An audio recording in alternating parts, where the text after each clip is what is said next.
আসসালামু আলাইকুম রহমতুল্লাহি ওবরকাতুহু। সম্মানিত দর্শক, আমাদের দেশের নাটক সিনেমার শেষ দৃশ্যে যে সাসপেন্স থাকে, উত্তেজনা থাকে, বা সমাপ্ত হওয়ার আগে কোনো বিয়োগাত্মক ঘটনা ঘটে, নায়ক নায়িকা মারা যায়, সবাই কান্নাকাটি করে। আবার কখনো কখনো নায়ক নায়িকার মিলন হয়, হল থেকে, সিনেমা হল থেকে বা নাট্যমঞ্চ, রঙ্গমঞ্চ থেকে মানুষজন হাসতে হাসতে বের হয়। তো আমাদের দেশে এই মুহূর্তে রাজনীতির যে ছলাকলা চলছে, রাজনীতির যে নাটক চলছে, রাজনীতির যে যুদ্ধ প্রতিযোগিতা চলছে, আপনি যেভাবেই নেন না কেন, আমরা একেবারে চূড়ান্ত পর্যায়ে পৌঁছে গিয়েছি। যদি সব কিছু ঠিকঠাক থাকে, একেবারে ইতিবাচক চিন্তা করুন, ফেব্রুয়ারি মাসে নির্বাচন হবে, ডিসেম্বর মাসে প্রথম সপ্তাহে বা দ্বিতীয় সপ্তাহে নির্বাচনের তফসিল ঘোষণা করা হবে এবং সকল রাজনৈতিক দল অংশগ্রহণ করবে, সবাই ভোট কেন্দ্রে যাবে। যেহেতু আওয়ামী লীগ নেই এবং আওয়ামী লীগ 15 বছর মানুষকে ভোট কেন্দ্র থেকে দূরে রেখেছে, ভোটের অধিকার থেকে বঞ্চিত করেছে, ফলে মানুষের যে রাগ এত বেশি যে ভোট কেন্দ্রে আসার জন্য রীতিমতো বাঁধ ভাঙা জোয়ার আসবে এবং সেই জোয়ারে 80 থেকে 90% ভোটার আসবে এবং সারা দুনিয়া অবাক বিস্ময়ে তাকিয়ে থাকবে এবং সেই ভোটের ফলাফল সবাই মেনে নেবে এবং সারা দুনিয়া ডক্টর মোহাম্মদ ইউনূসকে বলবেন যে না, এ লোক কেবলমাত্র শান্তিতে নোবেল পুরস্কার বিজয়ী নন, তিনি একজন দক্ষ সংগঠক, দক্ষ রাজনীতিবিদ এবং ইতিহাস সৃষ্টিকারী একজন রাষ্ট্র সংস্কারক। এটাকে আমরা ধরে নিই এক্সট্রিম পর্যায়ে সবচেয়ে ভালো খবর। এখন নেতিবাচক বিষয়গুলো আমরা কল্পনা করি। সেটি হলো, ফেব্রুয়ারি মাসে নির্বাচন হবে না, ডিসেম্বর মাসে শিডিউল ঘোষণা করা হলেও হতে পারে, কিন্তু শিডিউল ঘোষণা করার পরে এমন পরিস্থিতি তৈরি হবে যেন সেই শিডিউল, সেই একসময় আজিজ কমিশন, মাহফুজ কমিশন ছিল, তারা বেশ কয়েকবার নির্বাচনের তফসিল ঘোষণা করেছিল 1/11 আগে, ঠিক ওইরকম কিছু একটা ঘটবে। এরকম কথা বলার লোকের অভাব নেই। মানুষের মধ্যে কোনো সাড়া নেই, আগ্রহ নাই, উদ্দীপনা নাই। একটা নির্বাচন হবে এই কথা কেউ বিশ্বাস করে না, আর দৃঢ়তা নিয়ে নির্বাচনের পথে কেউ এগিয়ে যাচ্ছে, কাজ করছে মনে হচ্ছে না। জামাত প্রার্থী ঘোষণা করছে 300 আসনে। তো সেই 300 আসনের মধ্যে যদি সত্যিকার অর্থে নির্বাচন হয়, তাহলে 2-3টে আসন তারা পেতে পারে যদি বিএনপির সঙ্গে। আর যদি যাকে বলা হয় আওয়ামী লীগ আসে, তাহলে এই 2-3টি আসন তারা পাবে কিনা সেটা নিয়ে আমার যথেষ্ট সন্দেহ রয়েছে। অন্যদিকে বিএনপি এখন পর্যন্ত 200 আসনে গ্রিন সিগন্যাল দিয়েছে, বাকি 100 আসনে জোট সঙ্গীদেরকে দেওয়া হবে 50টি, আর বাকি 50টি আসনে যেখানে একাধিক প্রার্থী রয়েছে তারা হয়তো সিদ্ধান্ত নিচ্ছে। এইভাবে বিএনপির হাইকমান্ড রাত দিন পরিশ্রম করে যাচ্ছে। তারা মুখে মুখে বড় বড় কথা বলছে যে এই বছর তারা এমন প্রার্থীকে দেবেন যারা খুবই জনপ্রিয়, গ্রহণযোগ্যতা রয়েছে, যাদের বিরুদ্ধে চাঁদাবাজি থেকে শুরু করে কোনো কিছুর অভিযোগ নেই।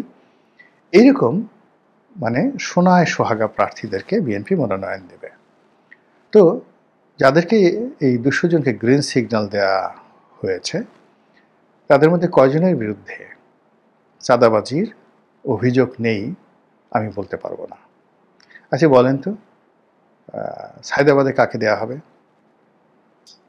তারপর খিলগাঁওয়ে কাকে দেওয়া হবে, কারণ বাজারকে কাকে দেওয়া হবে, গাজীপুরে কাকে দেওয়া হবে, আর তার সম্পর্কে মানুষজনের বক্তব্য কী, সাভার, আশুলিয়া, মানিকগঞ্জ কাকেদেরকে দেওয়া হবে, গাবতলীতে কাকে দেওয়া হবে, মিরপুরে। একটু চিন্তা করেন, তাহলে বুঝতে পারবেন যে বিএনপি যে স্বপ্ন দেখাচ্ছে, যে কথাগুলো বলছে, তার সঙ্গে বাস্তবের কতটা মিল অমিল রয়ে গেছে। দ্বিতীয়ত, যে জিনিসগুলো এই মুহূর্তে পর্দার আড়ালে চলছে, জামাতকে নিয়ে সবারই ভয়, সকল রাজনৈতিক দলের ভয়, এবং একই সঙ্গে সঙ্গে ডক্টর মোহাম্মদ ইউনূসের ভয় যে এই দলটি পারে না এমন কোনো কর্ম নেই। তারা যখন চাইছে তাই বলতে পারে, আর যখন চাইছে তাই করতে পারে, এবং অসম্ভবকে সম্ভব করতে পারে ইতিবাচক নেতিবাচক সব অর্থে। তো জামাতের আমির কেন আমেরিকা গেলেন, জামাতের আমির কেন ইউরোপে গেলেন, তার সঙ্গে কেন এত ঘন ঘন রাষ্ট্রদূতরা দেখা করে, এটা নিয়ে জামাতের যারা প্রতিপক্ষ তাদের ঘুম হারাম হয়ে গেছে। এবং শিক্ষা প্রতিষ্ঠানগুলোতে যেভাবে জামাত জয়লাভ করেছে এবং যে কৌশলে তারা জয়লাভ করেছে, একই কৌশল জাতীয় নির্বাচনে যদি তারা করে, তাহলে জামাত যদি ২০০ আসনে জয়লাভ করে এরকম একটা ফলাফল দেখতে পায়, তাহলে বিএনপির গলায় দড়ি দিয়ে মরা ছাড়া কোনো উপায় থাকবে না। এবং এটা অসম্ভব না, এটা নিয়ে আলাপ আলোচনা কিন্তু হচ্ছে। তো এই কারণে কি হলো, ডিসেম্বর মাসের আগেই নভেম্বরকে কেন্দ্র করে মানুষের আবেগ, উত্তেজনা, রাজনীতির সকল হিসাব সব এলোমেলো হয়ে গেছে। দেশের প্রধানতম রাজনৈতিক দল, যেটি 2024 সনে যদি নির্বাচন হতো 280টা সিট তারা পেত, 2025 সনে যদি সেই এপ্রিলের মধ্যে নির্বাচন হতো তাও তারা 260টি আসন পেত বিএনপি। এখন সত্যিকার অর্থে নির্বাচন যদি হয়, একতরফা নির্বাচন হয়, বিএনপি কি করে ভোটারদেরকে ভোট কেন্দ্রে আনবে, কি বলে ভোট কেন্দ্রে আনবে, এটা নিয়ে অনেক প্রশ্ন রয়েছে। বাস্তবতা হলো 7 to 8% ভোটার ভোট কেন্দ্রে আসবে, এটার কোনো নিশ্চয়তা নেই। বোঝার চেষ্টা করুন, আওয়ামী লীগের মতো একটা বৃহৎ দল, তাদের জনপ্রিয় প্রার্থী, ছাত্রলীগ, যুবলীগ, অঢেল টাকা, রাষ্ট্র ক্ষমতা, এত কিছুর পরও 2024 সনে তারা 6 or 7% ভোটার কিন্তু ভোট কেন্দ্রে আনতে পারেনি। তারা রেজাল্ট শিট তৈরি করেছে এবং সিল পিটিয়েছে, বাক্সবন্দি করেছে। ফলে এখন যদি আপনি হিসাব করেন যে ভোট কেন্দ্রে সিল পিটানো হয়েছে, যা কোথাও গিয়ে দেখবেন যে ভোটার আছে 3000, সিল পিটানো হয়েছে 4000।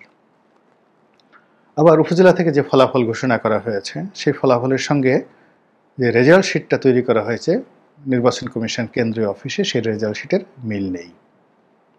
এইভাবে গোজা মিল দিয়ে একটার পর একটা যে কুকর্ম, সেই কুকর্মের কারণে দেখুন আজ নুরুল হুদার মতো একজন বীর মুক্তিযোদ্ধা এই সিইসির পদে বসে তিনি আজ জেলে জুতোর মালা গলায় নিয়ে সেখানে গিয়েছেন। হাবিবুল্লাহ আওয়াল সাহেবের মতো একজন নিপাট ভদ্রলোক, সৎ মানুষ, তার মতো মানুষ রীতিমতো বেইজ্জতি হয়ে এখন কারাগারে আছেন। তো সেই দিক থেকে এখন নির্বাচন কমিশন, সেই নির্বাচন কমিশন বর্তমান যে যাকে বলে প্রেক্ষাপট, যেখানে সেনাবাহিনী সম্পর্কে মানুষের ভয় নেই, পুলিশ সম্পর্কে মানুষের ভয় নেই, ডিসিএসপিদেরকে মানুষ গণনায় ধরেন না, তো সেই যে মনোবৃত্তি আগামী সেই 90 দিনের মধ্যে বা 70 দিনের মধ্যে, 90 দিনের 60 দিনের মধ্যে, 2 মাসের মধ্যে এমন কি পরিবর্তন হবে, যার ফলে মানুষ দলে দলে প্রশাসনের ভয়ে, নির্বাচনী কমিশনের ভয়ে একটা সিল পিটাবে না এবং সবাই ভোট কেন্দ্রে দিয়ে যাবে। এটা একটা অসম্ভব এবং অলীক কল্পনা। ফলে সেই অলীক কল্পনাগুলো নিয়ে কিছু কিছু মানুষ প্রচার করার চেষ্টা করছে, যারা প্রচার করছে তারা বিশ্বাস করছে না, কিন্তু আশঙ্কাগুলো যেগুলো পিছনে রয়েছে সেগুলো মানুষকে তাড়া করছে, এবং সেই আশঙ্কাটা কোন পর্যায়ের বুঝতে পারবেন। তারেক রহমান সাহেব দেশে আসবেন কি আসবেন না, এটা নিয়ে বিএনপির প্রতিটি দিন মানুষ প্রচার চালাচ্ছে, এই নেতা আসবেন, আজ আসবেন, কাল আসবেন। বিশ্বাস করেন, যখন এত প্রচার এবং প্রোপাগান্ডা চালানো হয়, একটা সময় যদি সত্যিকার অর্থে তিনি আসেনও, তার ব্যাপারে মানুষের কোনো আবেগ, অনুভূতি, আগ্রহ থাকবে না। এটা হলো বাস্তবতা। অর্থাৎ তিনি যদি 2024 সনে আসতেন, হয়তো তাকে দেখার জন্য এয়ারপোর্টে 20 লাখ লোক হতো। তিনি যদি আজকে আসেন, হয়তো 10 লাখ লোক আসবে। কিন্তু তিনি যদি নভেম্বর মাসে আসেন বা ডিসেম্বর মাসে আসেন, 5 লাখ লোকের সমাবেশ করানো যাবে কিনা এটা নিয়ে আমার যথেষ্ট সন্দেহ আছে। This is the reality. এর বাইরে জনাব তারেক রহমান সাহেবকে বা বিএনপিকে যারা স্বপ্ন দেখায়, তারা রীতিমতো ভুলে ভরা একটা সাম্রাজ্যে বসবাস করছে। ঢাকা শহরে অনেকে অনেক হাইপ তুলছে। বিএনপির অনেক নেতা, যেমন সালাউদ্দিন সাহেবের অনেক ক্ষমতা ঢাকা শহরে, কিন্তু আপনি একটু তাকে চট্টগ্রামে উইদাউট বডিগার্ড, উইদাউট লোক ছাড়া একটু ফ্রি মুভমেন্ট করার জন্য 24 ঘন্টার জন্য ছেড়ে দেন তো চট্টগ্রাম শহরে। তাকে একটু কক্সবাজারে বা তার নির্বাচনী এলাকাতে ঢাকা থেকে একা একা গাড়ি চালিয়ে একটু যেতে বলেন তো, দেখবেন তখনই আপনি বুঝবেন যে তার যে ভাইব কোন পর্যায়ে আছে। তো সালাউদ্দিন সাহেবের যদি একই অবস্থা, মির্জা ফখরুল সাহেবের অবস্থা একই। যে মির্জা ফখরুল সাহেব আওয়ামী লীগের পুরো জামানাতে এই ঢাকা শহরে হুন্ডাই করে ঘুরে বেড়িয়েছেন, কোনো রকম ভয় আতঙ্ক ছিল না। সেই মীর জব্বার সাহেবকে এখন অনেক লোকজন নিয়ে গাড়িতে করে বডিগার্ড নিয়ে নিজের নিরাপত্তা বিধান করে বিভিন্ন জায়গাতে যেতে হচ্ছে। ওনার মতো নিপাট ভদ্রলোকের এই অবস্থা হয়ে গেছে। তো এই আতঙ্কের কারণেই এখন বিএনপিকে 4টি বুলেট প্রুফ গাড়ি আনতে হচ্ছে, যেটা আওয়ামী লীগও আনতে হয়নি। আওয়ামী লীগের শেখ হাসিনার রাষ্ট্রীয় প্রোটোকলে বুলেট প্রুফ একটা গাড়ি ছিল। এর আগে উনি একটা বুলেট প্রুফ গাড়ি এনেছিলেন, মানে মার্সিডিজ জি ওয়াগন ব্র্যান্ডের, যেটা এমপি কোটা রাসেলের মানে জাহিদ হাসান রাসেলের নামে ছিল। এটা উনি ব্যবহার করতেন এবং এটার কারণেই 21শে আগস্টের গ্রেনেড হামলায় তিনি বেঁচে গিয়েছিলেন।